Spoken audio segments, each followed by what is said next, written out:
அப்புறம் குருநாதர் அதை தான் சொன்னார் முதல்ல. கோபி, நீ நேராக வடப்பள்ளி சித்தர் பீடம் போ. உள்ளே போனேன்னு லெஃப்ட் சைடில் 4 என் செய்யும் இணைதான் என் செய்யும் என நாடி வந்த கோளின் செய்யும் கொடும் கூற்று என் செய்யும் குமரேசர் இருந்தாலும் சிலம்பும் சதங்கையும் தண்டையும் சண்முகம் தோளும் கடம்பும் எனக்கு முன்னே வந்து தோன்றினே. இதை நீங்கள் உட்காந்து படின்ற. இதுதான் ஃபஸ்ட்டு சொன்ன. அது எந்த பதிகன்னு கூட எனக்கு தெரியாது.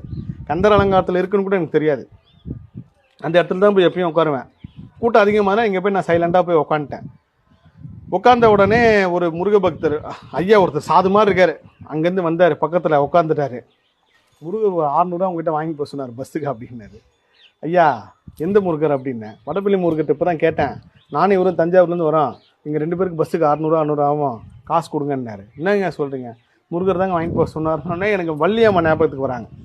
வள்ளியம்மான்னு சொல்லி இவங்க தான் ஒரு வருஷத்துக்கு முன்னாடி வடப்பள்ளி கோயிலில் கர்ப்பரங்கம் பக்கத்தில் உட்காந்துக்கிட்டு இருக்கேன்.